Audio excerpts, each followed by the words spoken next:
Good morning every one. എല്ലാ പ്രിയപ്പെട്ട കൂട്ടുകാർക്കും അക്കാഡമിക്സ് PSCയുടെ മറ്റൊരു എപ്പിസോഡിലേക്ക് ഹാർദമായിട്ടുള്ള സ്വാഗതം. എൻ്റെ പേര് അപൂർവദാസ് എന്നാണ്. നമ്മൾ ഇന്ന് ഇവിടെ ചർച്ച ചെയ്യാനായിട്ട് പോകുന്നത്, നമുക്കറിയാം ഡിഗ്രി ലെവൽ പ്രിലിംസ് എക്സാമിനും കോമൺ പ്രിലിമിനറി എക്സാമിനെല്ലാം വളരെ പ്രധാനപ്പെട്ട ഒരു ഭാഗമാണ്, 10 മാർക്ക് ഉള്ള ഒരു ഭാഗമാണ് നമ്മളുടെ ആർട്സ്, ലിറ്ററേച്ചർ, അതുപോലെ തന്നെ സ്പോർട്സ് തുടങ്ങിയ ഭാഗങ്ങൾ. അവിടെ എഴുത്തുകാരുമായി ബന്ധപ്പെട്ടിട്ടുള്ള ഒരു ഭാഗം കുറച്ചുകൂടി പ്രാധാന്യം അർഹിക്കുന്നതാണ്. ആ ഭാഗമാണ് തൂലികാനാമങ്ങൾ, അപരനാമങ്ങൾ എന്ന ഭാഗം. എന്താണ് തൂലികാനാമങ്ങൾ അല്ലെങ്കിൽ അപരനാമങ്ങൾ എന്ന് പറയുന്നത്? തൂലിക എന്ന് വെച്ചാൽ എന്താണ്? എഴുതുന്നത് അല്ലെ, നമ്മളുടെ പെൻ എന്ന് നമ്മൾ പറയാം. തൂലിക പടവാളാക്കിയ എഴുത്തുകാർ എന്നൊക്കെ കേട്ടിട്ടില്ലേ? അപ്പോൾ അവര് എഴുതുന്നതിന് വേണ്ടിയിട്ട് ചില പേരുകൾ എന്ത് ചെയ്യും? അവർ സ്വീകരിക്കും. അതാണ് അവർ തൂലികാനാമങ്ങൾ എന്ന പേരിൽ പറയുന്നത്. ഈ തൂലികാനാമത്തിന്റെ പേരിലാണ് അവർ അറിയപ്പെടുക. മനസ്സിലാവുന്നുണ്ടോ? അവരുടെ യഥാർത്ഥ പേരായിരിക്കില്ല, ഈ തൂലികാനാമങ്ങളായിരിക്കും അവർ എഴുതാൻ വേണ്ടിയിട്ട് ഉപയോഗിക്കുന്നത്. എഴുതി കഴിഞ്ഞിട്ട് അടിയിൽ എന്ത് ചെയ്യും? ആ പേര് അവർ ഉപയോഗിക്കുന്നത് ഇത്തരത്തിലുള്ള തൂലികാനാമങ്ങളായിരിക്കാം. പിന്നെ അപരനാമങ്ങളുണ്ട്. എന്താണ് അപരനാമങ്ങൾ? അവരുടെ എഴുത്തിന്റെ പ്രത്യേകത കൊണ്ട്, അവരുടേതായിട്ടുള്ള സാഹിത്യ രീതികൾ, സാഹിത്യ ലോകത്തിന്റെ പ്രത്യേകത കാരണം അവർക്ക് ചില അപരനാമം, മറ്റു ചില നാമങ്ങൾ എന്ത് ചെയ്യും? സാഹിത്യ സമൂഹം അല്ലെങ്കിൽ എന്താ പറയുക, അവരുടെ വായനക്കാർ അവർക്ക് തന്നെ ചാർത്തിക്കൊടുക്കും, അല്ലെങ്കിൽ മറ്റുള്ള എഴുത്തുകാർ അവർക്ക് ചാർത്തിക്കൊടുക്കും. ഇത്തരത്തിൽ അവർക്ക് ലഭിക്കുന്ന ചില നാമങ്ങളാണ് അപരനാമങ്ങൾ എന്ന പേരിൽ അറിയപ്പെടുന്നത്. അപ്പോൾ ഈ തൂലികാനാമങ്ങളും അപരനാമങ്ങളും എക്സാമുകളിൽ ക്വസ്റ്റ്യൻ ആയിട്ട് നമുക്ക് കാണാനായിട്ട് സാധിക്കുന്നുണ്ട്. എവിടെയൊക്കെയാണ് കാണുന്നത്? നോക്കൂ, കഴിഞ്ഞ വർഷത്തെ ഡിഗ്രി എക്സാമുകളിൽ 3 പരീക്ഷകൾ, വെറും 3 പരീക്ഷകളിൽ നിന്ന് മാത്രം ഞാൻ എടുത്ത ചോദ്യങ്ങളാണിവ. നോക്കൂ, പാറപ്പുറത്ത് എന്ന എഴുത്തുകാരന്റെ യഥാർത്ഥ പേര് എന്താണ്? മലയാള സാഹിത്യകാരൻ TC ജോസഫിന്റെ തൂലികാനാമം ഏത്? കേരള മൗപ്പസന്റ് എന്ന പേരിൽ അറിയപ്പെടുന്നത് ആര്? കേരള വ്യാസൻ എന്ന പേരിൽ അറിയപ്പെടുന്നത് ആര്? ഇനി ഇതുപോലെ കുറേ അധികമുണ്ട്. മനസ്സിലാവുന്നുണ്ടോ? P എന്ന പേരിൽ അറിയപ്പെടുന്നത് ആരാണ്? കേരള ചോസർ എന്ന പേരിൽ അറിയപ്പെടുന്നത് ആരാണ്? ഇത്തരത്തിൽ ധാരാളം ചോദ്യങ്ങൾ നമുക്ക് കാണാനായിട്ട് കഴിയുന്നുണ്ട് ഈ ഭാഗത്തിൽ. അതുകൊണ്ട് തന്നെ നമ്മൾ എന്ത് ചെയ്യാനായിട്ട് പോവുകയാണ്? 2 ക്ലാസ്സുകളാണ് നമ്മൾ ഈ ഒരു ഭാഗത്തിന് വേണ്ടി കൊടുക്കുന്നത്. ഈ 2 ക്ലാസ്സുകളിൽ ആദ്യ ക്ലാസ് എന്ന് പറയുന്നത് എന്തിനു വേണ്ടിയിട്ടായിരിക്കും? തൂലികാനാമങ്ങൾ ചർച്ച ചെയ്യുന്നതിന് വേണ്ടിയിട്ടായിരിക്കും. രണ്ടാമത്തെ ക്ലാസ് അപരനാമങ്ങൾക്ക് വേണ്ടിയുമായിരിക്കും.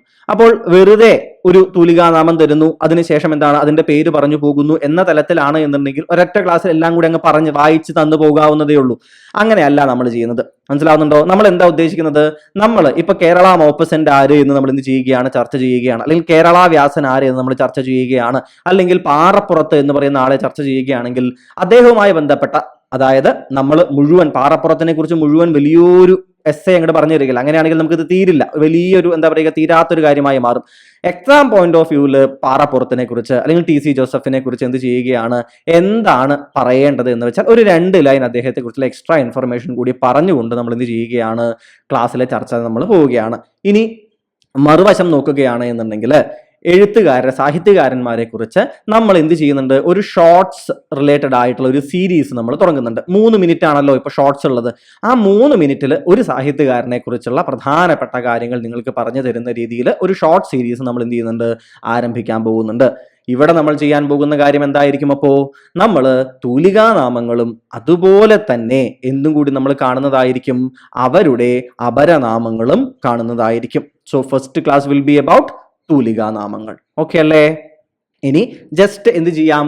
എന്താണ് ഇവയുടെ വ്യത്യാസം എന്ന് പറഞ്ഞു തരാൻ വേണ്ടിയിട്ട് ഒരു ഉദാഹരണം പറഞ്ഞുകൊണ്ട് ഞാൻ എന്ത് ചെയ്യാം? ക്ലാസ് ആരംഭിക്കാം. അപരനാമം എന്നത് വരികയാണെങ്കിൽ ഇപ്പൊ ബാലാമണിയമ്മ അല്ലെ, ബാലാമണിയമ്മ മാതൃത്വത്തിന്റെ കവയിത്രി എന്നുകൂടി അറിയപ്പെടുന്നുണ്ട്. അപ്പൊ ബാലാമണിയമ്മയുടെ എഴുത്തിന്റെ രീതികളെ സൂചിപ്പിക്കുന്ന, ബാലാമണിയമ്മയുടേതായിട്ടുള്ള കവിതകൾ, അവർ കവിതയിലൂടെ നമുക്ക് തരാൻ ഉദ്ദേശിച്ചിട്ടുള്ള ആശയം, ഇതെല്ലാം സൂചിപ്പിക്കുന്ന ഒരു അപരനാമമാണ് മാതൃത്വത്തിന്റെ കവി എന്ന് പറയുന്നത്. മനസ്സിലാവുന്നുണ്ടോ?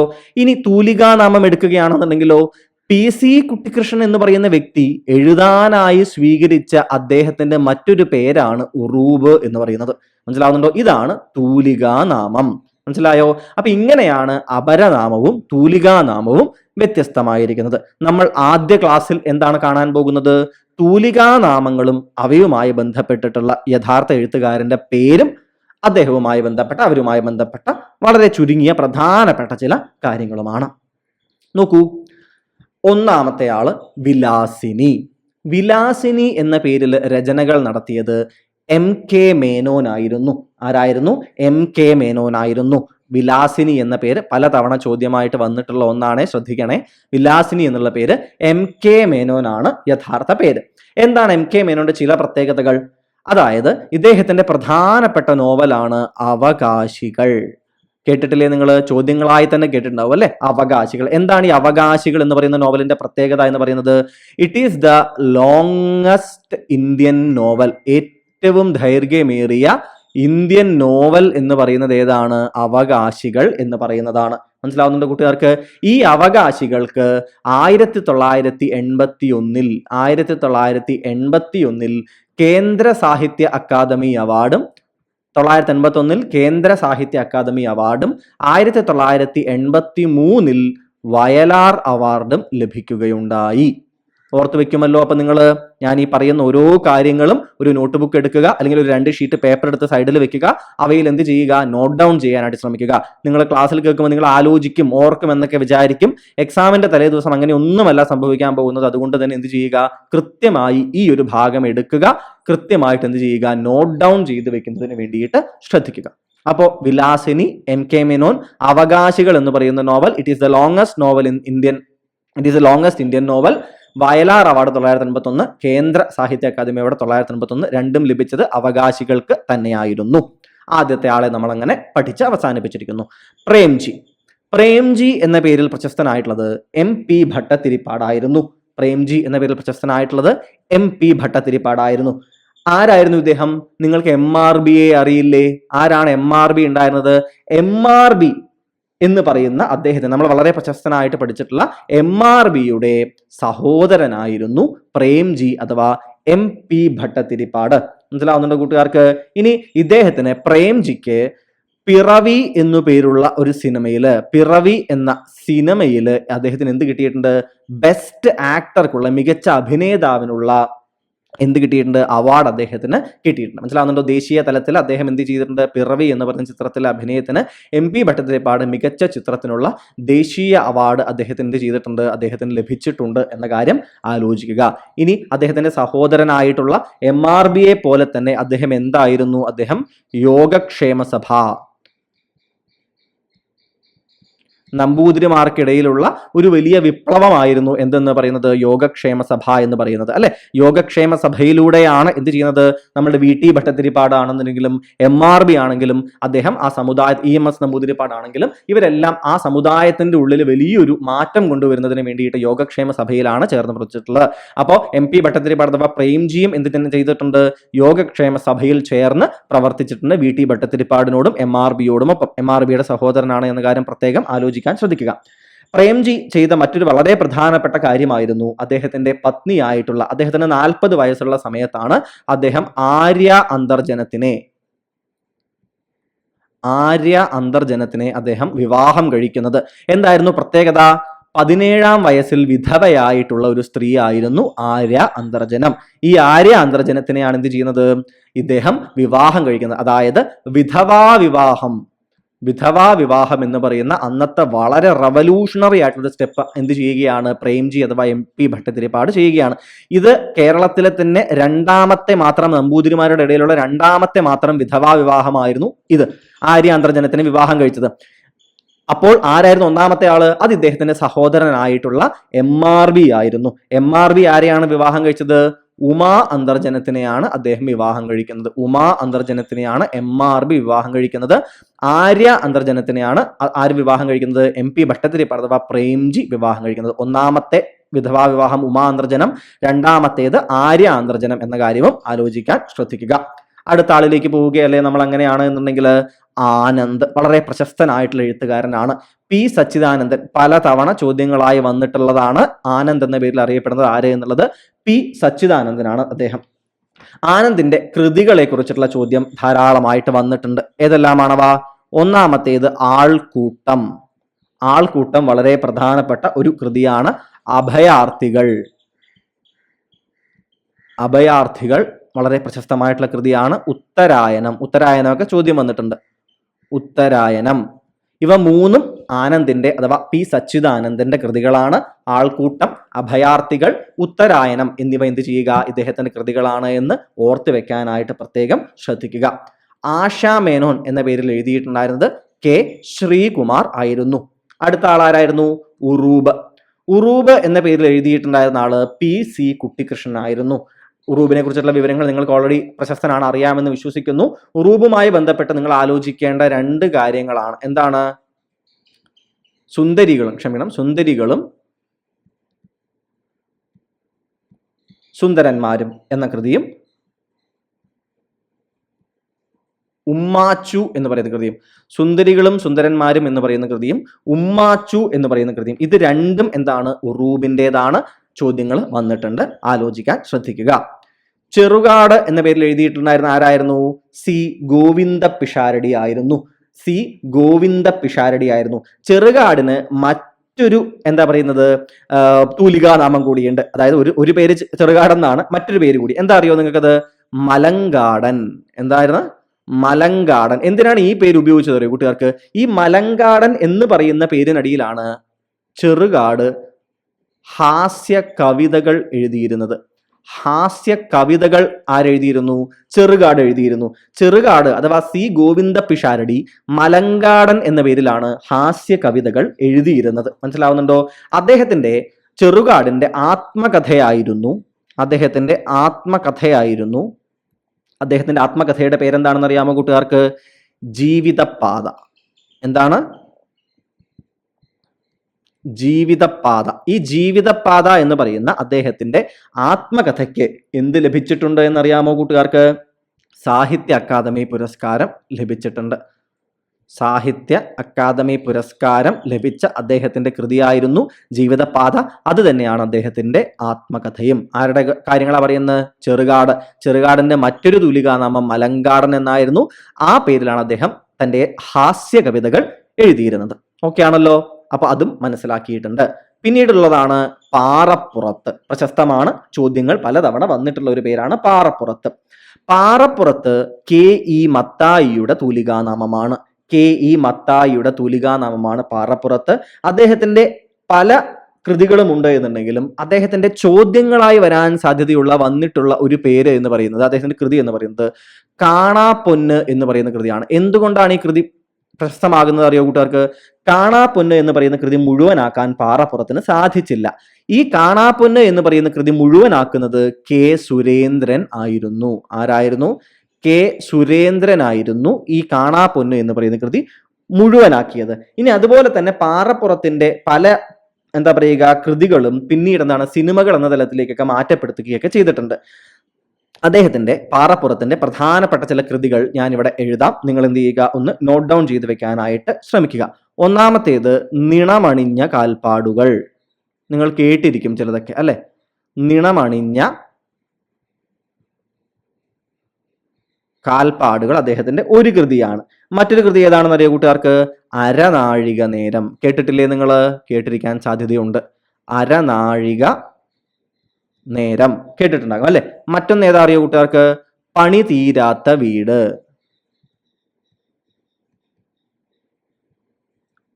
പണി തീരാത്ത വീട്. മറ്റൊന്നാണ് സൂസന്ന. അതും ചിലരെല്ലാം കേട്ടിരിക്കും അല്ലെ? അപ്പൊ പണി തീരാത്ത വീട്, സൂസന്ന, നിണമണിഞ്ഞ കാൽപ്പാടുകൾ, അരനാഴിക നേരം എന്നിവയെല്ലാം പാറപ്പുറത്തിന്റെ അഥവാ കെ ഇ മത്തായിയുടെ കൃതികളായി മനസ്സിലാക്കുക. കാണാപ്പൊന്ന് എന്ന് പറയുന്നത് ഇദ്ദേഹം തുടങ്ങി വെച്ച ഒരു രചനയായിരുന്നു. അതിനുശേഷം എന്താണ് സംഭവിക്കുന്നത്?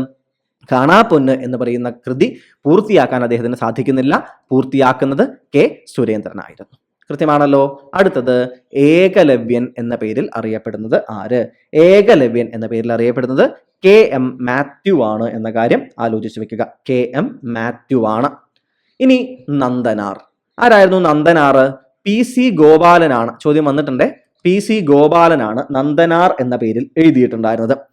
നന്ദനാർ എന്ന് പറയുന്ന പേര് അദ്ദേഹം ഏതാണ്? നന്ദനാർ എന്നുള്ള ശരിക്കും ആരാ നന്ദനാർ? നമ്മുടെ ചരിത്രത്തില് നന്ദനാർ എന്നുള്ള പേരുള്ളത് ഒരു ശൈവ എന്താ പറയുക ശൈവ നായനാരുണ്ട്.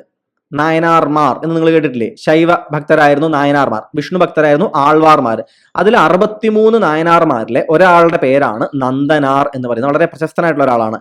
ഈ പേരാണ് ആരെടുക്കുന്നത്? PC ഗോപാലൻ സ്വീകരിക്കുന്നത്.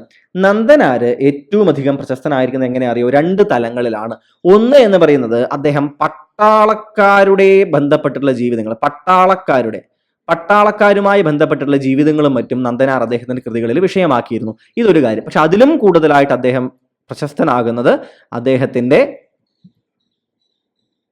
ഉണ്ണിക്കുട്ടന്റെ ലോകം എന്ന് പറയുന്ന ഒരു ഉണ്ണിക്കുട്ടൻ എന്ന് പറയുന്ന കഥാപാത്രം, ഉണ്ണിക്കുട്ടൻ സ്കൂളിലേക്ക്, ഉണ്ണിക്കുട്ടൻ വളരുന്നു എന്നൊക്കെ പറഞ്ഞ ഉണ്ണിക്കുട്ടന്റെ ലോകം എന്ന് പറയുന്ന അദ്ദേഹത്തിന്റെ പ്രശസ്തമായിട്ടുള്ള ഒരു എന്തുണ്ടായിരുന്നു, രചനയുണ്ടായിരുന്നു. ഇതിലാണ് നന്ദനാർ പ്രശസ്തനാകുന്നത്. ഇതാണ് അദ്ദേഹത്തിന് ഏറ്റവും പ്രശസ്തമായിട്ടുള്ള കൃതി. PSCയിൽ ചോദിച്ചിട്ടുള്ള ഒരു ചോദ്യം കൂടിയാണ്. ഉണ്ണിക്കുട്ടന്റെ ലോകം ആരുടേതാണ്? അത് നന്ദനാർ അഥവാ PC ഗോപാലന്റേതാണ്. നന്ദനാറിന് തരാം, PC ഗോപാലനെന്നും തരാം. രണ്ടാണെങ്കിലും നിങ്ങൾ മനസ്സിലാക്കേണ്ടതായിട്ടുണ്ട് എന്ന് പ്രത്യേകം ആലോചിക്കുക. സോ അദ്ദേഹത്തിന്റെ പേരിനെ കുറിച്ചിട്ടുള്ള കാര്യം നമ്മൾ പറഞ്ഞു. പട്ടാളക്കാരുടെ ജീവിതവുമായി ബന്ധപ്പെട്ടിട്ടുള്ള കൃതികൾ എഴുതിയത് നമ്മൾ പറഞ്ഞു. ഉണ്ണിക്കുട്ടന്റെ ലോകം എന്ന് പറയുന്ന പോയിന്റ് നമ്മൾ സംസാരിച്ചിട്ടുണ്ട്. അടുത്ത ചോദ്യം ഏതാണ്? അടുത്ത പോയിന്റ് ഏതാണ്? പവനൻ. പവനൻ എന്ന പേരിൽ അറിയപ്പെടുന്ന PV നാരായണൻ നായർ ഇടതുപക്ഷവുമായി ബന്ധപ്പെട്ട് പ്രവർത്തിച്ചിട്ടുള്ള ഒരാളായിരുന്നു. ഇടതുപക്ഷവുമായി യുക്തിവാദ സംഘത്തിൽ അദ്ദേഹം എന്തായിരുന്നു? ഒരു റാഷണലിസ്റ്റ് ആയിരുന്നു. യുക്തിവാദ സംഘത്തിൽ അദ്ദേഹം എന്തായിരുന്നു? പ്രധാനപ്പെട്ട ഒരു വ്യക്തിയായിരുന്നു. അദ്ദേഹത്തിന് ലഭിച്ചിട്ടുള്ള പല അവാർഡുകളുണ്ട്. അതിൽ ഒരു അവാർഡ് പ്രശസ്തമായിട്ടുള്ളത് ഏതാണ്? Soviet land Nehru award. ഏതാണ്? സോവിയറ്റ് ലാൻഡ് നെഹ്റു അവാർഡിന് ഇദ്ദേഹം എന്ത് ചെയ്തിട്ടുണ്ട്? പവനൻ അഥവാ PV നാരായണൻ നായർ അർഹനായിട്ടുണ്ട്. അതുപോലെ തന്നെ നിങ്ങൾ ആലോചിക്കേണ്ട മറ്റൊരു കാര്യമാണ്, ഇദ്ദേഹം ഒരു യുക്തിവാദി ആയിരുന്നു. അദ്ദേഹം മരണശേഷം തന്റെ എന്ത് ദാനം ചെയ്തിട്ടുണ്ടായിരുന്നു? കണ്ണ് ദാനം ചെയ്തിരുന്ന ഒരു വ്യക്തി കൂടിയായിരുന്നു പവനൻ അഥവാ PV നാരായണൻ നായർ. ഓക്കെ ആണല്ലോ. അടുത്ത ആളിലേക്ക് പോകാം. ഇടമറുക് എന്ന പേരിൽ അറിയപ്പെട്ടത് TC ജോസഫ്. നമ്മൾ നേരത്തെ ഒരു ഉദാഹരണത്തിന് ചില ചോദ്യങ്ങൾ കാണിച്ചില്ലേ? അതിൽ നിങ്ങൾ കണ്ടിരിക്കും അല്ലെ? ഇടമറുക് അഥവാ TC ജോസഫ്. TC ജോസഫ് അദ്ദേഹം ജനിച്ചതൊരു ക്രിസ്ത്യൻ കുടുംബത്തിലായിരുന്നു. പിന്നീട് അദ്ദേഹം പോകെ എന്ത് ചെയ്യുകയാണ്? പതുക്കെ അദ്ദേഹം എന്ത് ചെയ്യുകയാണ്? വ്യത്യസ്തമായ ചിന്തകൾ അദ്ദേഹത്തിൽ വരികയാണ്. അദ്ദേഹത്തിന്റെ കൃതിയായിട്ടുള്ള ക്രിസ്തു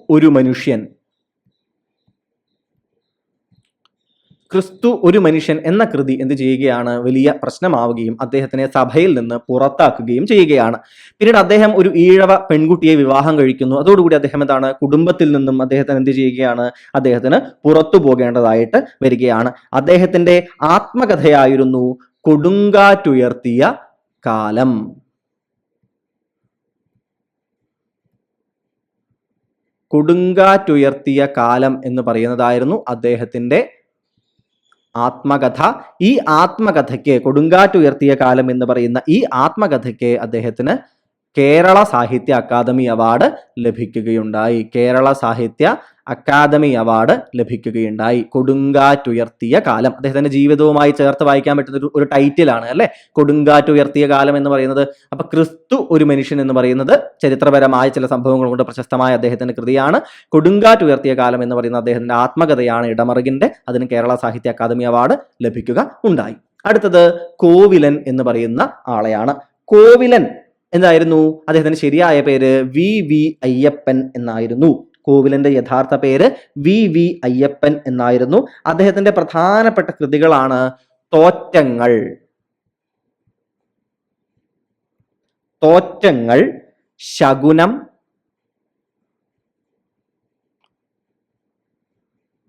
തട്ടകം എന്നിവ എന്തായിരുന്നു? അദ്ദേഹത്തിന്റെ പ്രധാനപ്പെട്ട കൃതികളാണ്. അപ്പൊ കോവിലൻ എന്നുള്ള പേരും എന്ത് ചെയ്തിട്ടുണ്ട്? ക്വസ്റ്റൻ ആയിട്ട് വന്നിട്ടുണ്ട്. ഇനിയും വരാൻ സാധ്യതയുള്ള ഒരു ഒരു ആളുകൂടിയാണ് ആരെന്ന് നിങ്ങൾ മനസ്സിലാക്കുക. കോവിലൻ എന്ന് പറയുന്നത് എന്ന് നിങ്ങൾ മനസ്സിലാക്കാനായിട്ട് പ്രത്യേകം ശ്രദ്ധിക്കുക. കോവിലൻ വളരെ പ്രശസ്തനായിട്ടുള്ള നോവലിസ്റ്റ് ആയിരുന്നു. അദ്ദേഹത്തിന്റെ ശരിയായിട്ടുള്ള പേരെന്താണ്? VV അയ്യപ്പൻ എന്നാണ്. ഇനി കോവിലന്റെ മറ്റൊരു പ്രത്യേകത, അദ്ദേഹത്തിന് 2006 അദ്ദേഹത്തിന് എന്ത് ലഭിച്ചിട്ടുണ്ട്? എഴുത്തച്ഛൻ പുരസ്കാരം ലഭിച്ചിട്ടുണ്ട്. പ്രത്യേകം ഓർക്കുക, എഴുത്തച്ഛൻ പുരസ്കാരം അദ്ദേഹത്തിന് 2006 എന്ത് ചെയ്തിട്ടുണ്ട്? ലഭിച്ചിട്ടുണ്ട് എന്ന കാര്യം പ്രത്യേകം ആലോചിക്കുന്നതിന് വേണ്ടിയിട്ട് നിങ്ങൾ ശ്രദ്ധിക്കുക. ഓക്കെ ആണല്ലോ, സംശയങ്ങളില്ലല്ലോ. ഇനി അടുത്ത വ്യക്തിയിലേക്ക് നമുക്ക് പോയാലോ. NK ദേശം. NK ദേശമാണ് N കുട്ടിക്കൃഷ്ണ പിള്ള. എൻ കുട്ടിക്കൃഷ്ണപിള്ളയാണ് NK ദേശം എന്ന പേരിൽ പ്രശസ്തനായിരിക്കുന്നത്. അദ്ദേഹത്തിന്റെ ഏറ്റവും പ്രധാനപ്പെട്ട നമ്മളുടെ സാഹിത്യവുമായി ബന്ധപ്പെട്ട് നമ്മൾ ചർച്ച ചെയ്യുകയാണെങ്കിൽ നമ്മൾ പറയേണ്ട ഒരു കാര്യം എന്ന് പറയുന്നത് NK ദേശത്തിന്റെ എന്താണെന്ന് അറിയാമോ നിങ്ങൾക്ക്? അത് അദ്ദേഹം നമ്മളുടെ ടാഗോറിന്റെ ഗീതാഞ്ജലി മലയാളത്തിലേക്ക് എന്ത് ചെയ്തു? അദ്ദേഹം വിവർത്തനം ചെയ്തു. ഗീതാഞ്ജലി അദ്ദേഹം മലയാളത്തിലേക്ക് വിവർത്തനം ചെയ്തു എന്നതാണ് NK ദേശത്തിന്റെ അഥവാ N കുട്ടിക്കൃഷ്ണപിള്ളയുടെ പ്രധാനപ്പെട്ട ഒരു കാര്യമായി നിങ്ങൾ ആലോചിക്കേണ്ടത്. ഈ വിവർത്തനത്തിന് കേന്ദ്ര സാഹിത്യ അക്കാദമിയുടെ വിവർത്തനത്തിനുള്ള പുരസ്കാരം ഈ ഗീതാഞ്ജലിയുടെ വിവർത്തനത്തിന് NK ദേശത്തിനെ തേടി വരികയുണ്ടായി. അതുപോലെ തന്നെ അദ്ദേഹത്തിന്റെ പ്രശസ്തമായിട്ടുള്ള കവിതാ സമാഹാരമാണ് മുദ്ര എന്ന് പറയുന്നത്. ഈ മുദ്ര എന്ന് പറയുന്ന ഈ കവിതാ സമാഹാരത്തിന് കേരള സാഹിത്യ അക്കാദമിയുടെ പുരസ്കാരം ലഭിക്കുകയുണ്ടായി. ഗീതാഞ്ജലിയുടെ വിവർത്തനത്തിന് കേന്ദ്ര സാഹിത്യ അക്കാദമി അവാർഡും മുദ്ര എന്ന് പറയുന്ന അദ്ദേഹത്തിന്റെ കവിതാ സമാഹാരത്തിന് കേരള സാഹിത്യ അക്കാദമി അവാർഡും ലഭിക്കുകയുണ്ടായി. വ്യക്തിയുടെ പേര് മറക്കാതിരിക്കുക, സാഹിത്യകാരൻ NK ദേശം. അടുത്ത വ്യക്തിയാണ് NV കൃഷ്ണവാര്യർ. NV എന്ന പേരിൽ അറിയപ്പെട്ടിരുന്ന ആരായിരുന്നു? NV കൃഷ്ണവാര്യർ ആയിരുന്നു. NV കൃഷ്ണവാര്യരെ കുറിച്ച് എന്ത് ചെയ്യുക? പിന്നീട് നമുക്ക് സാഹിത്യകാരന്മാരെ കുറിച്ച് നമ്മൾ നമ്മൾ പറയാൻ പോകുന്ന സ്ഥലത്ത് ഞാൻ വിശദമായിട്ട് പറയാം. NVയുടെ പേര് കൃഷ്ണവാര്യർ എന്ന് ആലോചിക്കുക. വളരെ പ്രശസ്തരായിട്ടുള്ള ചില ആളുകളെ കുറിച്ച് നമ്മൾ എന്ത് ചെയ്യുന്നില്ല, നമ്മൾ അധികം ഇവിടെ പറയാൻ പോകുന്നില്ല. മനസ്സിലാവുന്നുണ്ടോ? അത് എന്ത് ചെയ്യുക? നിങ്ങൾ ഓർത്തു വെക്കുക. പേര് NV എന്ന് പറയുന്നത് കൃഷ്ണവാര്യരാണ് എന്ന് നിങ്ങൾ മനസ്സിലാക്കാൻ ശ്രദ്ധിക്കുക. പമ്മൻ. അടുത്തത് പമ്മനാണ്. പമ്മൻ അഥവാ എന്താണ്? R പരമേശ്വര മേനോൻ. അദ്ദേഹത്തിന്റെ വളരെ പ്രശസ്തമായിട്ടുള്ള 2 കൃതികളായിട്ടുള്ള ചട്ടക്കാരി എന്ന് പറയുന്നതും അതുപോലെ തന്നെ അടിമകൾ, ഇത് രണ്ടും എങ്ങനെയാണ് പ്രശസ്തം കൂടുതലായിട്ടുള്ളത് അറിയോ നിങ്ങൾക്ക്? ഇവ രണ്ടും എന്തായി മാറിയിട്ടുണ്ട്? സിനിമകൾ ആയി മാറിയിട്ടുണ്ട്. അങ്ങനെയാണ് ചട്ടക്കാരിയും അടിമകളും പ്രശസ്തമാകുന്നത്. പമ്മൻ R പരമേശ്വര മേനോനാണ് എന്ന് ആലോചിക്കാൻ ശ്രദ്ധിക്കുക. അടുത്തത് വളരെ പ്രശസ്തനായിട്ടുള്ള സഞ്ജയൻ.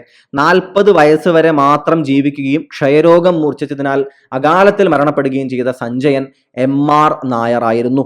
MR നായരാണ് സഞ്ജയൻ എന്ന പേരിൽ അറിയപ്പെടുന്നത്. സാഹിത്യ നിരൂപണത്തിന്റെ ലോകത്ത് വളരെ ശക്തമായിട്ടുള്ള തൻ്റെതായിട്ടുള്ള ഒരു കാൽപ്പാട് പതിപ്പിച്ച ശ്രീ സഞ്ജയൻ എന്ന് പറയുന്ന ഇദ്ദേഹം ആക്ഷേപഹാസ്യത്തിനാണ് പ്രശസ്തനായിരുന്നത്. എന്താണ് ആക്ഷേപഹാസ്യം എന്ന് പറയുന്നത്? അതായത് ആ കാലത്തെ രചനകളെ, രീതികളെയെല്ലാം അദ്ദേഹം എന്ത് ചെയ്തു? കണക്കിന് കളിയാക്കി.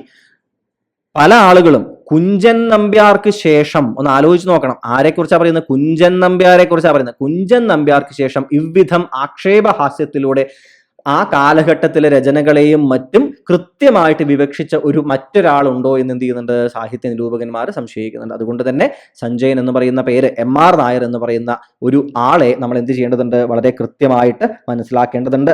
അദ്ദേഹത്തിന്റെ 2 പ്രധാനപ്പെട്ട എന്താ പറയുക കൃതികൾ എന്നതിൽ നിങ്ങൾ ആലോചിച്ച് വെക്കുക. ഹാസ്യാഞ്ജലി ഒന്നാണ്. മറ്റൊന്നാണ് സാഹിത്യ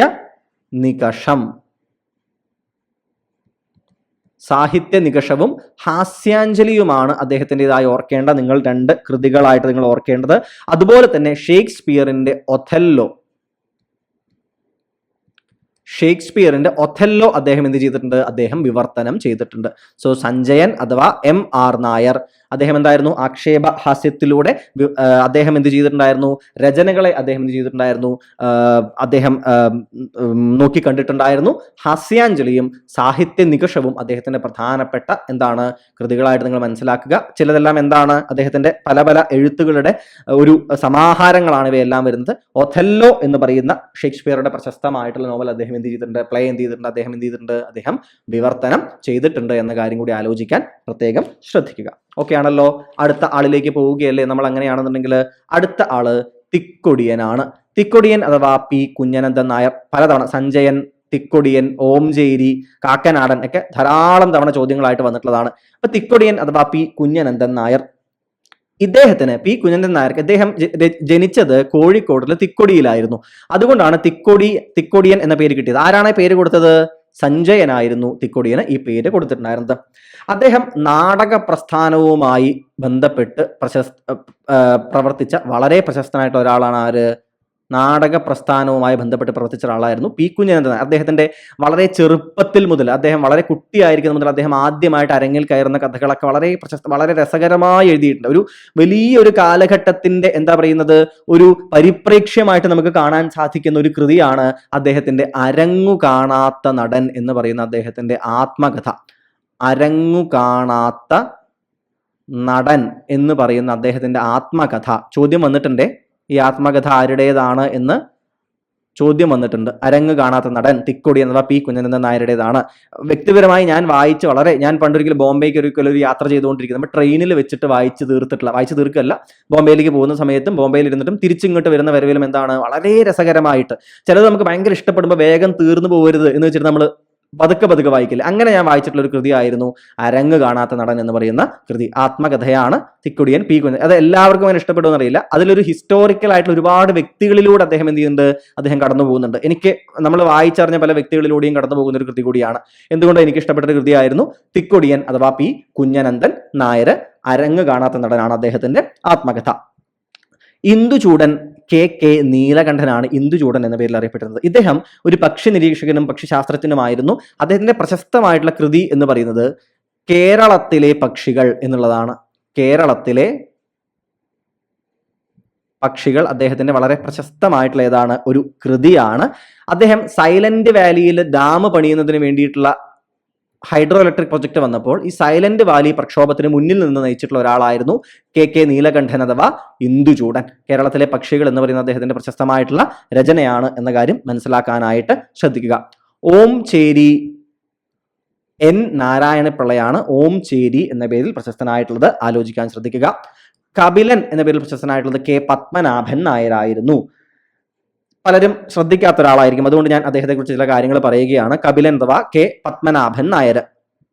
അദ്ദേഹം മലയാള പ്രക്ഷേപണത്തിന്റെ പിതാവ്. റേഡിയോ പ്രക്ഷേപണമില്ലേ, മലയാള പ്രക്ഷേപണത്തിന്റെ, റേഡിയോ പ്രക്ഷേപണം എന്ന് മനസ്സിലാക്കുക, മലയാള പ്രക്ഷേപണത്തിന്റെ പിതാവ് എന്ന് വിശേഷിപ്പിക്കപ്പെട്ടിട്ടുള്ള ഒരാളാണ് കെ പത്മനാഭൻ നായർ.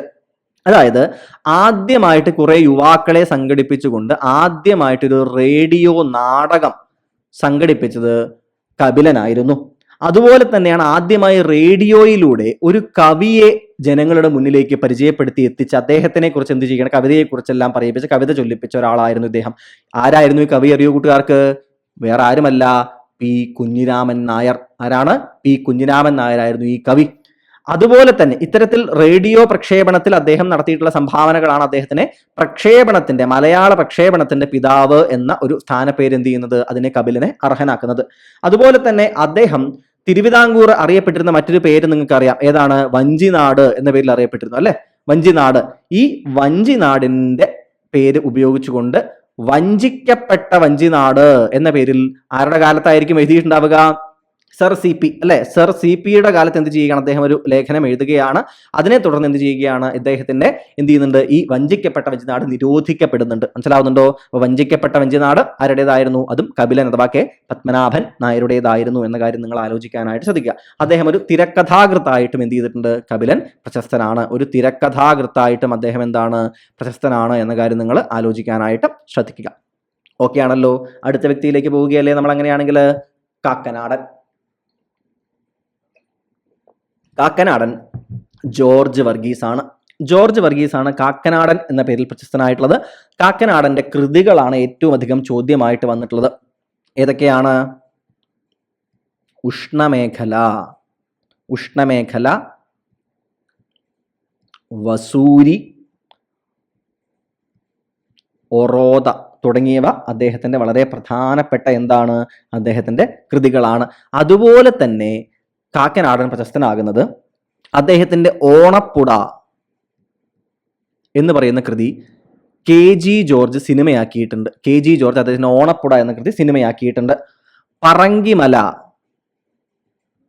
എന്ന് പറയുന്ന കൃതി അദ്ദേഹത്തിന്റെ ഭരതൻ സിനിമയാക്കിയിട്ടുണ്ട്. മനസ്സിലാവുന്നുണ്ടോ കൂട്ടുകാർക്ക്? അതുപോലെ തന്നെ മറ്റൊന്നാണ് അദ്ദേഹത്തിന്റെ ചിതലുകൾ എന്ന് പറയുന്ന കൃതി. ഈ ചിതലുകൾ എന്ന് പറയുന്ന കൃതി ഡയറക്ടർ കമൽ സിനിമയാക്കിയിട്ടുണ്ട്. പക്ഷെ പേര് മാറ്റിയിട്ടുണ്ടായിരുന്നു. പേരെന്താ അറിയോ കൂട്ടുകാർക്ക്? നിങ്ങൾ ആ പേര് കേട്ടിട്ടുണ്ടാവും. ഉണ്ണികൃഷ്ണന്റെ ആദ്യത്തെ ക്രിസ്തുമസ് എന്ന പേരിൽ ഇത് സിനിമയാക്കിയത് സംവിധായകൻ കമലായിരുന്നു. ചിതലുകൾ എന്ന കൃതിയാണ് എന്ത് ചെയ്യുന്നത്, ഈ രീതിയിൽ അദ്ദേഹം എന്ത് ചെയ്യുന്നത്, അദ്ദേഹം കൃതിയാക്കിയിട്ട് മാറ്റുന്നത്. മനസ്സിലാവുന്നുണ്ട് കൂട്ടുകാർക്ക്? ആദ്യം എന്ത് ചെയ്യുക, പ്രത്യേകം ആലോചിക്കുന്നതിന് വേണ്ടിയിട്ട് നിങ്ങൾ ശ്രദ്ധിക്കാം. സോ ഓണപ്പുഴ KG ജോർജ്, പറങ്കിമല ഭരതൻ, ചിതലുകൾ എന്നുള്ളത് ഉണ്ണികൃഷ്ണന്റെ ആദ്യത്തെ ക്രിസ്മസ് എന്ന പേരിൽ കമലും സിനിമകളാക്കിയിട്ടുണ്ട്. അങ്ങനെയും കാക്കനാടൻ നമ്മുടെ സാഹിത്യ ലോകത്ത്, സിനിമാ ലോകത്തു കൂടി അദ്ദേഹം തൻ്റെതായിട്ടുള്ള പങ്ക് വഹിച്ചിട്ടുണ്ട്. പിന്നെ നമ്മൾ ഓൾറെഡി ചർച്ച ചെയ്ത ആളാണ് MRB മുല്ലമംഗലത്ത് രാമൻ ഭട്ടത്തിരിപ്പാട്. MRB മുല്ലമംഗലത്ത് രാമൻ ഭട്ടത്തിരിപ്പാടൻ MRB. അദ്ദേഹത്തിന്റെ ഫുൾ ഫോം എന്ത് ചെയ്തിട്ടുണ്ട്, ഒരിക്കൽ ചോദ്യം വന്നിട്ടുണ്ടെന്നാണ് എൻ്റെ ഓർമ്മ. അല്ലെങ്കിലും നിങ്ങൾ ഓർത്ത് വെക്കേണ്ട ഒരാളാണ് MRB. അദ്ദേഹത്തിന്റെ കൃതി വളരെ പ്രശസ്തമാണ്, അത് ചോദ്യം വന്നിട്ടുണ്ട്. എന്താണ്? മറക്കുടയ്ക്കുള്ളിലെ മഹാനരകം. അതായത് പണ്ട് ബ്രാഹ്മണ സ്ത്രീകൾ പുറത്തിറങ്ങണമെന്നുണ്ടെങ്കിൽ ഒരു മറക്കുട വെച്ചുകൊണ്ടേ പോകാൻ പറ്റുള്ളൂ. അപ്പോൾ അവരെ സമൂഹത്തിൽ നിന്ന് വേർതിരിക്കുന്ന അവരുടെ യാതനകൾ എന്താണ് സൂചിപ്പിക്കുന്ന രീതിയിലുള്ള ഒരു കൃതിയായിരുന്നു മറക്കുടയ്ക്കുള്ളിലെ മഹാനരകം എന്ന് പറയുന്നത്. ഇത് എന്ത് ചെയ്യുക, നിങ്ങൾ ആലോചിക്കാനായിട്ട് ശ്രദ്ധിക്കുക. MRB. മറ്റ് വിശേഷങ്ങൾ, അദ്ദേഹത്തിന്റെ സഹോദരനെ കുറിച്ച് നമ്മൾ ചർച്ച ചെയ്ത സമയത്ത് ഒന്നുകൂടി എന്തായിരുന്നു വ്യക്തമായിട്ട്, പ്രേംജി അല്ലെ, MRBയുടെ സഹോദരനായിട്ടുള്ള പ്രേംജിയെ കുറിച്ച് ചർച്ച ചെയ്തപ്പോൾ നമ്മൾ എന്ത് ചെയ്തിട്ടുണ്ടായിരുന്നു, വ്യക്തമായിട്ട് പറഞ്ഞിരുന്നു. ഇനി പ്രഭ എന്ന പേരിൽ അറിയപ്പെട്ടിരുന്നത് വൈക്കം മുഹമ്മദ് ബഷീർ ആയിരുന്നു. ഞാൻ അഗൈൻ പറയുന്നു, ഇത്തരത്തിലുള്ള വളരെ പ്രശസ്തരായ ആളുകൾ നമ്മളിപ്പോൾ ചർച്ച ചെയ്യുന്നില്ല. അത് നമ്മളൊരു സീരിയസ് ആയിട്ട് നമ്മൾ പിന്നീട് എന്ത് ചെയ്യുന്നുണ്ട്, നമുക്ക് ഇറക്കാനായിട്ട് പോകുന്നുണ്ട്. P എന്ന പേരിൽ അറിയപ്പെട്ടിരുന്നത് P കുഞ്ഞിരാമൻ നായരായിരുന്നു. സുമംഗല എന്ന പേരിൽ അറിയപ്പെട്ടത് ലീലാ നമ്പൂതിരിപ്പാടായിരുന്നു. ലീലാ നമ്പൂതിരിപ്പാട് ഒരു ബാല സാഹിത്യകാരി ആയിരുന്നു. ലീലാ നമ്പൂതിരിപ്പാട് അദ്ദേഹത്തിന്റെ വളരെ പ്രശസ്തമായിട്ടുള്ള, അവരുടെ സുമംഗല അഥവാ ലീലാ നമ്പൂതിരിപ്പാടിന്റെ കൃതികൾ ചോദ്യം വന്നിട്ടുണ്ട്. ഏതൊക്കെയാണെന്ന് അറിയാമോ നിങ്ങൾക്ക്? പഞ്ചതന്ത്രം. ഏതാണ്? കുട്ടികൾക്കായിട്ട് പഞ്ചതന്ത്രം. നെയ്പായസം. ഇത് മാധവിക്കുട്ടിയുടെ നെയ്പായസമല്ല എന്ന് ആലോചിക്കുക. ഒരിക്കൽ ഓപ്ഷൻസിൽ തന്നിട്ട് എന്ത് ചെയ്തിട്ടുണ്ട്, ഇത് ചോദിച്ചിട്ടുണ്ട്. പഞ്ചതന്ത്രം, നെയ്പായസം. മാധവിക്കുട്ടിയുടേതും നെയ്പായസം എന്ന വളരെ പ്രശസ്തമായ കൃതിയുണ്ട്. ഇനി മഞ്ചാടിക്കുരുവും ഒരിക്കൽ PSCയിൽ ഓപ്ഷനായിട്ട് എന്ത് ചെയ്തിട്ടുണ്ട്, തന്ന് ചോദിച്ചിട്ടുള്ള ഒരു ചോദ്യമാണ് മഞ്ചാടിക്കുരു. സോ മഞ്ചാടിക്കുരു, നെയ്പായസം, പഞ്ചതന്ത്രം, ഇവ എന്താണ്? ലീലാ നമ്പൂതിരിപ്പാടിന്റെ കൃതികളാണ്. ബാലസാഹിത്യകാരി എന്ന രീതിയിൽ അവര് പ്രശസ്തയാണ് എന്ന് ആലോചിക്കാനായിട്ട് ശ്രദ്ധിക്കുക. R കൃഷ്ണമൂർത്തിയാണ് കൽക്കി എന്ന പേരിൽ അറിയപ്പെടുന്നത്. കോഴിക്കോടൻ എന്ന പേരിൽ, ഇത് ചോദ്യം വന്നിട്ടുണ്ട്, എന്ന പേരിൽ അറിയപ്പെടുന്നത് K അപ്പക്കുട്ടൻ നായരായിരുന്നു. ഇദ്ദേഹം ഒരു ചലച്ചിത്ര നിരൂപകൻ എന്ന രീതിയിലും അദ്ദേഹം എന്താണ്, അദ്ദേഹം പ്രശസ്തനാണ്. ഇടപ്പള്ളി, ചങ്ങമ്പുഴയുടെ ഒപ്പം സതീർത്ഥൻ എന്ന രീതിയിൽ അവരുടെ ഇടയിൽ കോമ്പറ്റീഷൻ ഉണ്ടായിരുന്നു, മത്സരം ഉണ്ടായിരുന്നു. അതുപോലെ തന്നെ എന്തായിരുന്നു, ചങ്ങമ്പുഴയും ഇടപ്പള്ളിയും എന്താണ്, സുഹൃത്തുക്കൾ പോലെയുമായിരുന്നു. ഇടപ്പള്ളി എന്ന പേരിൽ അറിയപ്പെടുന്നത് ഇടപ്പള്ളി രാഘവൻ പിള്ളയാണ്. കാൽപ്പനികതയുടെ ലോകത്തെ, റൊമാൻറ്റിസിസം, കാൽപ്പനികതയെ ചങ്ങമ്പുഴയോടൊപ്പം ചങ്ങമ്പുഴയും ഇടപ്പള്ളിയും കൂടിയിട്ടാണ് എന്ത്, കാൽപ്പനികതയുടെ ഒരു ലോകം മലയാളത്തിലേക്ക് എന്ത് ചെയ്യുന്നത്, തുറന്നു വിടുന്നത് എന്ന് നമ്മൾ വായിക്കുന്നുണ്ട്. അദ്ദേഹത്തിന് ഇറ്റാലിയൻ കവിയായിട്ടുള്ള ലിയോ പാർഡി, മലയാളത്തിന്റെ ലിയോ പാർഡി എന്ന പേരിൽ ഇടപ്പള്ളി എന്ത് ചെയ്യുന്നുണ്ട്, നമ്മൾ പലപ്പോഴും വിളിക്കാറുണ്ട്. ആറ്റൂർ എന്ന പേരിൽ അറിയപ്പെടുന്നത് ആറ്റൂർ കൃഷ്ണ പിഷാരടിയാണ്. ആറ്റൂർ കൃഷ്ണ പിഷാരടി ശാകുന്തളത്തിനെ എന്ത് ചെയ്തിട്ടുണ്ട്, വിവർത്തനം ചെയ്തിട്ടുണ്ട്. കേരള ശാകുന്തളം അത് വിവർത്തനമാണ്. അതുപോലെ തന്നെ സംഗീത ചന്ദ്രിക, സംഗീതത്തിന്റെ പിന്നിലുള്ള സയൻസിനെ കുറിച്ച് ശാസ്ത്രം എഴുതിയിട്ടുള്ള ഒരു രചനയായിരുന്നു സംഗീത ചന്ദ്രിക. സംഗീത ശാസ്ത്രമാണ് ഈ സംഗീത ചന്ദ്രിക എന്ന് പറയുന്ന കൃതിയിലുള്ളത്. മനസ്സിലാവുന്നുണ്ടോ? ആറ്റൂരായിരുന്നു അതിന്റെ പിന്നിൽ ഉണ്ടായിരുന്നത്. പിന്നെ ആരായിരുന്നു? മാലി V മാധവൻ നായരാണ് മാലി എന്ന പേരിൽ പ്രശസ്തനായിട്ടുണ്ടായിരുന്നത്. അദ്ദേഹം എന്തായിരുന്നു? ഒരു ബാല സാഹിത്യകാരനായിരുന്നു മാലി അഥവാ V മാധവൻ നായർ. അതായത് അദ്ദേഹം തന്നെ മാവേലി, വനമാലി ഇത്തരത്തിലുള്ള തൂലികാനാമങ്ങളും മാലി ഉപയോഗിച്ചിട്ടുണ്ടായിരുന്ന മറ്റ് തൂലികാനാമങ്ങൾ എന്തൊക്കെയായിരുന്നു? മാവേലി, വനമാലി എന്നീ തൂലികാനാമങ്ങളും മാലി V മാധവൻ നായർ ഉപയോഗിച്ചിരുന്നു. മനസ്സിലാവുന്നുണ്ടോ? അദ്ദേഹം മാലിഭാരതം,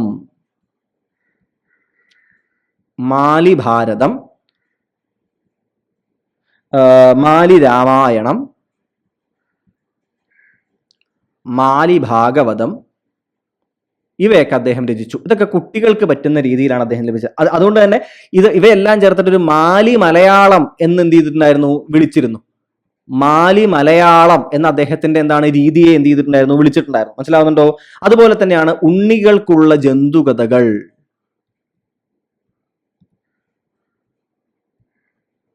ഉണ്ണികൾക്കുള്ള ജന്തുകഥകൾ ഇദ്ദേഹത്തിന്റെ രചനയാണ്. മനസ്സിലാവുന്നുണ്ടോ? അപ്പൊ ഒരു ബാലസാഹിത്യകാരനാണ്. ഇനി അതിനെല്ലാത്തിനും പുറമെ അദ്ദേഹം പറഞ്ഞു കർണശബദം. കർണശബദം ആട്ടക്കഥ ഇദ്ദേഹം എഴുതിയിട്ടുണ്ട്. അതായത് എന്താ സംഭവിച്ചു വെച്ചാൽ കഥകളി കുറച്ചുകൂടി ഒരു രാത്രി മുഴുവൻ നീളുന്ന പോലെ അല്ലാണ്ട് ചുരുക്കത്തിൽ കഥകളി എന്താണ് കളിക്കാൻ കഴിയണ്ടേ എന്ന പേരിൽ ചോദ്യം വന്നപ്പോൾ അതിന്റെ രീതിയിൽ കർണശബദം ആട്ടക്കഥ എന്ത് ചെയ്തിട്ടുണ്ട്, ഇദ്ദേഹം എഴുതിയിട്ടുണ്ട്. മനസ്സിലാവുന്നുണ്ടോ? സോ ബാലസാഹിത്യകാരനാണ്. മാവേലി, വനമാലി എന്നീ പേരുകളിലുള്ള തുരിതനാമങ്ങൾ കൂടി അദ്ദേഹത്തിന് ഉണ്ടായിരുന്നു. കർണശബദം ആട്ടക്കഥ അദ്ദേഹം എഴുതിയിട്ടുണ്ട്. മാലി ഭാരതം, മാലി രാമായണം, മാലി ഭാഗവതം ഇതൊക്കെ കുട്ടികൾക്ക് വേണ്ടി അദ്ദേഹം എന്താണ് മാലി മലയാളം എന്നിതെല്ലാം ചേർത്ത് അറിയപ്പെടുന്നുണ്ട്, കുട്ടികൾക്ക് വേണ്ടി എഴുതിയതാണ്. ഉണ്ണികൾക്കുള്ള ജന്തുകഥകൾ എന്ത് ചെയ്തിട്ടുണ്ട്, മാലി എഴുതിയതാണ്, വി മാധവൻ നായർ എഴുതിയതാണ്. ഇതെല്ലാം ഓർത്തു വെക്കാൻ ശ്രദ്ധിക്കുക. ഇനി തുപ്പേട്ടൻ എന്ന പേരിൽ അറിയപ്പെട്ട എം സുബ്രഹ്മണ്യൻ നമ്പൂതിരി. ഇദ്ദേഹം ഒരു നാടകകൃത്തായിരുന്നു. എന്തായിരുന്നു? നാടകകൃത്തായിരുന്നു തുപ്പേട്ടൻ അഥവാ എം സുബ്രഹ്മണ്യൻ നമ്പൂതിരി എന്ന് പറയുന്ന ഇദ്ദേഹത്തിന്റെ കേരള സാഹിത്യ അക്കാദമി പുരസ്കാരം നേടിയ രചനയാണ് വന്നെന്തിയെ കാണാം എന്ന് പറയുന്നത്. ഏതാണ്? വന്നെന്തിയെ കാണാം എന്ന് പറയുന്നത് ഇദ്ദേഹത്തിന്റെ കേരള സാഹിത്യ അക്കാദമി പുരസ്കാരം നേടിയ കൃതിയായിരുന്നു. EM കോവൂർ എന്ന പേരിൽ അറിയപ്പെട്ടത് മാത്യു ഐപ്പായിരുന്നു. പാല നാരായണ നായരാണ്. പാല അദ്ദേഹം ജനിച്ച സ്ഥലമാണ്. അറിയപ്പെട്ടിരുന്നത് പാലാ നാരായണ നായർ മഹാകവി എന്ന പേരിലാണ് അറിയപ്പെടുന്നത്. മഹാകവിയായിട്ട് അറിയപ്പെടുന്ന ഒരാളാണ് പാലാ നാരായണ നായർ. കാരണം എന്താ അറിയോ? ഇദ്ദേഹത്തിന്റെ മഹാകവിയായിട്ടുള്ള ഇദ്ദേഹത്തിന്റെ കേരളം വളരുന്നു എന്ന് പറയുന്ന അദ്ദേഹത്തിന്റെ കൃതി 8 വോളിയങ്ങളായിട്ടാണ് വന്നത്. അപ്പൊ ഇത്രയും ബൃഹത്തായ ഒരു കൃതി എഴുതിയ അദ്ദേഹം മഹാകവി എന്ന പേരിലും പാലാ നാരായണ നായർ അറിയപ്പെടുന്നുണ്ട്. ഇത് പ്രത്യേകം ഓർത്തിരിക്കാനായിട്ട് ശ്രദ്ധിക്കുക. മുല്ലനേഴി എന്ന പേരിൽ അറിയപ്പെട്ടത് നീലകണ്ഠൻ നമ്പൂതിരിയായിരുന്നു. സാഹിത്യ പഞ്ചാനൻ വളരെ കാലം 1878 മറ്റാണ് അദ്ദേഹത്തിന്റെ ജനനം. വളരെ പുറകിൽ എന്താണ് ഒരു കാര്യങ്ങൾ നോക്കിക്കണ്ടിട്ട് സാഹിത്യ ലോകത്തിന് എന്താണ് വിമർശനാത്മകമായിട്ടും മറ്റുമൊക്കെ കണ്ടിട്ടുണ്ടായിരുന്ന ഒരാളായിരുന്നു സാഹിത്യ പഞ്ചാനൻ എന്നറിയപ്പെട്ടിരുന്ന PK നാരായണപിള്ള. സുമിത്ര എന്ന പേരിൽ മാങ്കൊമ്പ് ഗോപാലകൃഷ്ണനും വൈശാഖൻ എന്ന പേരിൽ MK ഗോപിനാഥൻ നായരും കൃതികൾ മലയാളത്തിൽ എഴുതിയിരുന്നു. അപ്പോൾ ഇത്രയും തൂലികാനാമങ്ങളാണ് നമ്മൾ എന്ത് ചെയ്യേണ്ടത്, നമ്മൾ മനസ്സിലാക്കേണ്ടതായിട്ടുള്ളത്. അടുത്ത ക്ലാസ്സിൽ അടുത്ത ഘട്ടത്തിൽ നമ്മൾ എന്ത് കാണുന്നതായിരിക്കും, നമ്മൾ അപരനാമങ്ങളെ കുറിച്ചിട്ടുള്ള കാര്യങ്ങൾ നമ്മൾ കാണുന്നതായിരിക്കും. അപ്പോൾ ഈ ക്ലാസ് യൂസ്ഫുൾ ആയി എന്നുണ്ടെങ്കിൽ നിങ്ങളുടെ ഫീഡ്ബാക്കുകൾ നമുക്ക് തരുന്നതിന് വേണ്ടിയിട്ട് ശ്രദ്ധിക്കുക. Thank you everyone.